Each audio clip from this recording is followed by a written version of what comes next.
இன்றைக்கி ஸ்பெஷல் வந்து ஈஸியான ஒரு ரெசிபி தாங்க. வீட்டில் வந்து பருப்பு ரசம் வச்சுட்டு மிளகா கிள்ளி சாம்பார் வச்சுருந்தேன். சரி, அதுக்கு ஏதாவது டக்குன்னு செய்கிற மாதிரி ஒரு சைட் டிஷ் தான் இருக்குது. ரொம்ப ஹெல்த்தியும் கூட, ஈஸியும் கூட. 2 குழிக்கரண்டி அளவுக்கு எண்ணெய் விட்டுக்கோங்க. எண்ணெய் விட்டுட்டு கொஞ்சமாக கடுகு போட்டுட்டு, கடுகு பொரிஞ்ச உடனே இஞ்சி பூண்டு பேஸ்ட்டு 1 ஸ்பூன், 1/4 ஸ்பூன் மஞ்சள் பொடி.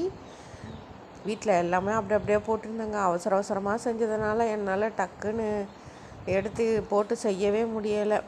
பெப்பர் பொடி வந்து ஒரு 3 ஸ்பூன் போட்டிருக்கேன். இல்லை, பெப்பர் பொடி அதிகமாக இருந்தால் நல்லாயிருக்கும். குழம்பு மிளகாய் பொடி வந்து ஒரு 2 ஸ்பூன் போட்டுக்கோங்க. போட்டுட்டு நல்லா மிக்ஸ் பண்ணுங்கள். நல்லா வதங்கணும்.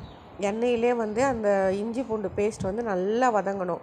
ஒரு முட்டையை வந்து நல்லா வேக வச்சு உரிச்சிட்டு எடுத்துக்கோங்க. தேவையான அளவுக்கு சால்ட்டு போட்டுட்டு நல்லா மிக்ஸ் பண்ணி விட்ருங்க. டக்குன்னு செஞ்சிடலாம், ஆனால் டேஸ்ட்டு செம்மையாக இருக்கும். பருப்பு ரைஸு, சாம்பார் சாதம், ரசம் எல்லாத்துக்கும் லைட்டாக ஒரு ஸ்பூன் அளவுக்கு தான் தண்ணி விட்டுருக்கேன். விட்டுட்டு நல்லா மிக்ஸ் பண்ணி விடுங்க. மிக்ஸ் பண்ணதுக்கு பிறகு அந்த உப்பெல்லாம் மிக்ஸ் ஆகிடும் ஒன்றா. உப்பு, மிளகாத்தூள், இஞ்சி பூண்டு பேஸ்ட்டு எல்லாமே. இப்போ முட்டையை வேக வச்சுட்டு நான் பாதியாக கட் பண்ணி வச்சுருக்கேன். இதை அப்படியே கவுத்து போட்ட மாதிரி போட்டு சிறுவாக வச்சு சுற்றி கொஞ்சம் எண்ணெய் விட்டு அப்புறமா மெதுவாக முட்டை உடையாமல் திருப்பி போடுங்க. திருப்பி போட்டு செவக்க எடுத்துட்டிங்கன்னா ரெடி. நீங்களும் செஞ்சு ட்ரை பண்ணி சாப்பிட்டு பாருங்கள். செஞ்சு வீடியோஸ் பிடிச்சிருந்தா சப்போர்ட் பண்ணுங்கள், சப்ஸ்கிரைப் பண்ணிக்கோங்க. தொடர்ந்து நம்ம வீடியோஸ்லாம் பாருங்கள். இன்றைக்கி எங்கள் வீட்டில் சமையல் இதுதாங்க. அதுவும் அவசரமாக செஞ்சதுங்க. உங்கள் வீட்டில் இன்றைக்கி என்ன சமையல்னு கமெண்டில் சொல்கிறீங்களா? நானும் கொஞ்சம் தெரிஞ்சுக்கிறேன்.